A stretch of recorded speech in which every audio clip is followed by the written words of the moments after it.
Bien, entonces continuando con ese tema del sistema endomembrana, nada más por poner un ejemplo. Digamos que estamos en la vía endocítica y que se necesita una enzima para digerir algo que la célula va a endocitar o a tragar desde el medio ambiente.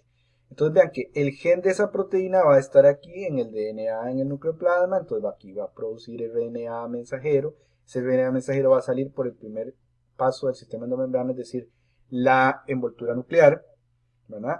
Va a llegar a los ribosomas, en el retículo endoplásmico rugoso va a ser traducida a proteína, esa proteína va a ser transportada y va a salir por vesículas que salen del retículo endoplásmico y se pegan a la cara cis del complejo de Golgi. Ahí van a sufrir ulteriores modificaciones y Golgi decide entonces que esa proteína va para un ribosoma, para un lisosoma, por lo cual va a salir por medio de una vesícula y va a formar un lisosoma. Mientras tanto, la comida por pinocitosis o fagocitosis va a entrar por la vía endocítica a través de la membrana, formando una vacuola, ¿verdad? Y esa vacuola alimenticia va a entrar al citoplasma, se va a fundir con el lisosoma que venía de Golgi y van a formar un lisosoma tardío o secundario. Bueno, más o menos es así como funciona. Las vacuolas, que son un elemento que vimos aquí de la vía endocítica, son sumamente versátiles, pueden tener funciones de transporte y almacenamiento muy diversos. Algunas de estas vacuolas en algunos organismos no solo son medios de almacenamiento, sino que son vacuolas contráctiles que permiten regular la cantidad de agua y solutos que hay dentro de una célula. Por ejemplo, aquí estamos viendo una de las células más complejas que hay, que es el paramecio. Paramecium caudatum, por ejemplo, Paramecium aurelia, no sé, cualquiera de estos. Ven que una sola célula tiene tantas estructuras que parecen órganos a nivel celular, ¿verdad? Tienen un citostoma o boca, una citofaringe, incluso un citopigio que actúa como, una vacuola que actúa como ano. Bueno, es sumamente complejo. Pero vean que aparte tiene vesículas o vacuolas alimenticias y vacuolas contráctiles como esta que vemos acá. Tiene radios o canales de alimentación que van a regular, van a filtrar los desechos y el agua excedente y la van a llevar hacia la vacuola contráctil que aquí está en diástole, está dilatada, ¿verdad? Y entonces cuando sufre sístole, a través del citopigio, o no, perdón, en este caso, a través de otros poros que ocurren ahí alrededor de la célula, van a sacar los líquidos excedentes y los desechos al medio ambiente. Aquí vemos una fotografía tomada con microscopía de Normansky o de interferencia, donde vemos todas esas vesículas y aquí tenemos esa vacuola contráctil del paramecio. Muy, muy interesante. Otra vacuola muy interesante es la gran vacuola central de la célula vegetal, que dijimos que es una sola gran vacuola.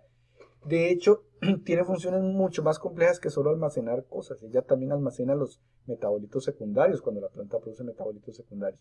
Y está tan especializada en la selección de lo que tiene adentro y de lo que saca, que la membrana de esa vacuola tiene proteínas especializadas. La membrana de la gran vacuola central de las células vegetales se llama tonoplasto. Tonoplasto, que aquí lo veríamos, el tonoplasto. Muy bien. Otra estructura subcelular serían las mitocondrias o condriosomas, cuya función es la síntesis de ATP, por lo tanto la respiración celular oxigénica. Las bacterias, las proteobacterias, son las que dieron origen a las mitocondrias, que como pueden ver todavía recuerdan una bacteria diderma, es decir, de dos membranas, porque tiene membrana externa y membrana interna, tiene un espacio perimitocondrial entre las dos. En el centro tiene una serie de arrugas de montañas para dar mayor superficie que se llaman las crestas. Depende del tipo de tejido, así van a ser la estructura de esas crestas, ¿verdad? Y el relleno de la mitocondria se llama mitosol o matriz mitocondrial. Entonces, síntesis de ATP. Otras estructuras muy interesantes de los eucariontes en las plantas son toda la familia de los plastidios. De esta familia la estructura más conocida son los cloroplastos, cuya función es la fotosíntesis. El cloroplasto viene de una cianobacteria, también recuerda una bacteria diderma, tiene una membrana externa menos selectiva, igual que en la mitocondria, la membrana externa es menos selectiva. La membrana interna es más selectiva, tiene un espacio pericloroplástico, ¿no? Y adentro tiene una serie de membranas que forman una serie de botones. Cada botoncito de estos, que es como una menta aplanada, se llama tilacoide. Un grupo de tilacoides unidos como estos que están aquí se llaman granum. Un granum, dos grana. Y los grana entre sí están unidos por otras membranas que se llaman lamelas. El relleno del cloroplasto se llama estroma. En el estroma ocurre la parte de la fotosíntesis que no requiere luz, que se llama reacciones en la oscuridad, pero más correctamente reacciones independientes de la luz o ciclo de Calvin. Y en los tilacoides de los grana ocurre la fase luminosa, ¿verdad? Eso es lo que tenemos acá. Ahora bien, hay otros plastidios, por ejemplo los amiloplastos que se encargan de acumular almidón. También los cloroplastos pueden acumular almidón y de hecho se pueden intercambiar unos con otros. Aquí tenemos los principales tipos de plastidios. Tenemos los etioplastos, que son plastidios prolamelares con cuerpos prolamelares, que son los plastidios bebés que se pueden transformar en uno u otro. Los cromoplastos, que se encargan de la síntesis de pigmentos, carotenos y guardar estos pigmentos. Los cloroplastos, que como vimos se encargan de la fotosíntesis y contienen principalmente clorofila. Los leucoplastos, que son los plastidios incolor o blancos, significa leucos, que participan en la síntesis de ácidos grasos y en la síntesis de aminoácidos, ¿verdad? Tienen una bioquímica muy abundante los leucoplastos. Los amiloplastos, que se encargan de acumular almidón y azúcares. Los elaioplastos son plastidios que se encargan de acumular aceites y otros lípidos. Y los proteinoplastos son lugares donde hay síntesis de proteína y síntesis de enzimas. Los proteinoplastos. Entonces vean que son muchos tipos de plastidios. Como les decía, hay interconversiones entre los plastidios, ¿verdad? Por ejemplo, del proplastidio se puede formar un elaioplasto, un etioplasto, ¿verdad? Un amiloplasto, un cloroplasto. Vean que los etioplastos pueden madurar a cloroplastos. Los cloroplastos se pueden convertir en amiloplastos o los amiloplastos en cloroplastos. Los etioplastos en cloroplastos y viceversa. Vean que también el proplastidio puede formar cromoplastos, pero el cromoplasto también se puede transformar en amiloplasto o en cloroplasto. O el cloroplasto transformarse en cromoplasto. Por ejemplo, cuando una fruta madura o cuando una hoja pasa de verano a otoño y deja de ser verde porque pierde la clorofila y se ve de colores, como por ejemplo los colores del otoño que son muy bonitos en los países en que hay otoño, los árboles, es porque el cloroplasto se transforma en cromoplasto. Es muy interesante. Cuando todos estos plastidios ya se ponen muy viejitos y van a sufrir muerte programada, entonces se transforman en gerontoplastos. Y los gerontoplastos pueden terminar siendo digeridos por los autofagosomas. Es muy interesante la familia de los plastidios.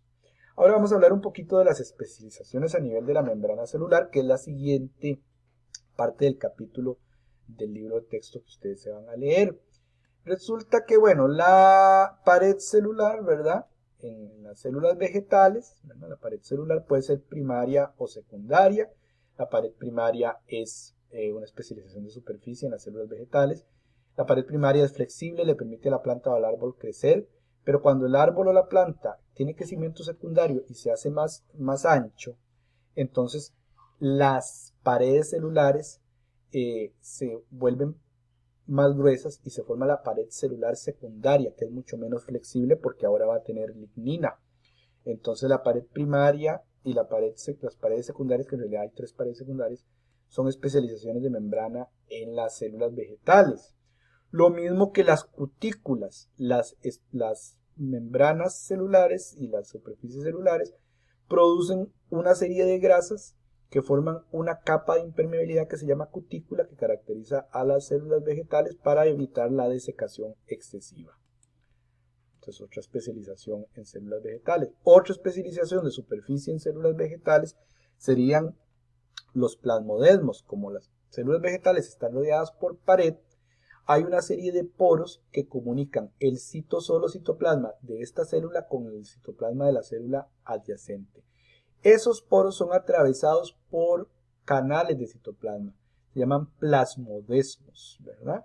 Hay diferentes estructuras de plasmodesmos, hay plasmodesmos simples, plasmodesmos ramificados, ¿verdad? Entonces aquí podemos ver los plasmodesmos y esto hace que los citoplasmas vivos de las células vegetales estén comunicados a través de estos plasmodesmos, se llama el simplasto. o sea, la unión de todas las partes vivas de, de los vegetales.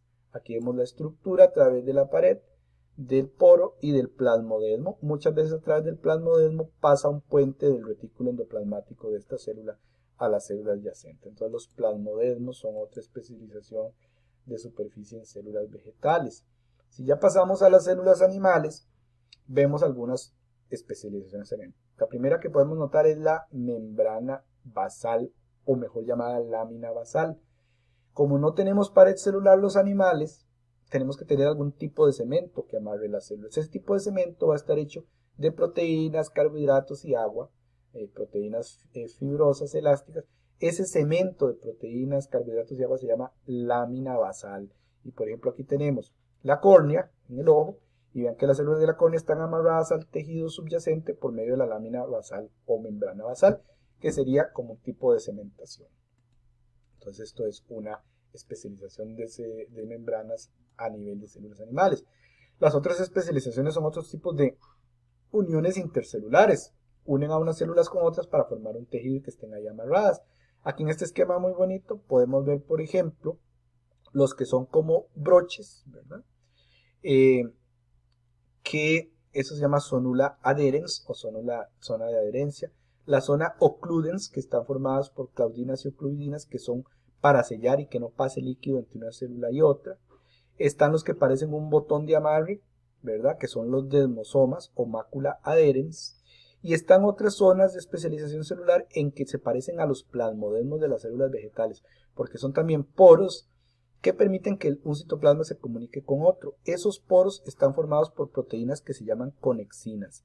Y cada uno de estos grupos de conexinas se llaman conexones. Estas se llaman las uniones comunicantes, ¿verdad? Las que están formadas por conexones de conexina y son parecidas a los plasmodesmos de las células vegetales. De nuevo lo vemos aquí, vean qué bonito. Esta es una unión comunicante, o sea, la que está formada por conexones hechos de conexina, ¿verdad? Y aquí tenemos, por ejemplo, las otras que vimos, los desmosomas, cuando es solo la mitad del desmosoma, porque lo que hay aquí abajo es la lámina basal, se llama hemidesmosoma. La mácula adherens o desmosomas, ¿verdad? Que son las dos mitades, cada una de las dos mitades del botón está en cada una de las dos membranas de cada célula. Aquí tenemos un hemidesmosoma, aquí tenemos una zona adherente, ¿verdad? Y aquí tenemos la zona ocludente o uniones estrechas que les decía que están formadas por proteínas que llaman claudinas y ocludinas. Esta figura aquí muy interesante del corazón. El corazón es un órgano que está lleno de desmosomas y uniones comunicantes. ¿Por qué las uniones comunicantes o uniones de conexina? Porque las células del corazón necesitan estar comunicadas para que cuando una se contraiga toda. Entonces el corazón se contrae como una sola unidad. Por eso necesita que los potenciales de acción y las señales de contracción pasen de inmediato. Por eso hay tantas uniones comunicantes. Y hay un montón de desmosomas porque son las uniones más fuertes, como broches, que le permiten a las células musculares del corazón estar unidas y soportar la contractibilidad excesivamente fuerte que sufre el corazón. La pared del corazón entonces está especializada en cuanto a sus uniones intercelulares y se llama miocardio, el músculo cardíaco contráctil. Aquí vemos unas fotografías muy bonitas de los desmosomas. Aquí vemos la mitad del desmosoma en la célula 1 y la mitad del desmosoma en la célula 2. Y aquí las proteínas de unión entre los dos desmosomas, como lo vemos aquí. Este es solo un esquema para ver la estructura de un desmosoma en el corazón. Vean que adentro de las células están las proteínas desminas que se unen con las desmoplaquinas. Las desmoplaquinas se unen con las desmocolinas y demogleinas que se unen con las demogleinas y desmocolinas de la segunda mitad del desmosoma. Así que el desmosoma conecta como un broche sumamente fuerte a estas dos células cardíacas. En la última parte de la videoclase vamos a hablar muy brevemente de la sección que nos hace falta de la parte final del tema del día de hoy.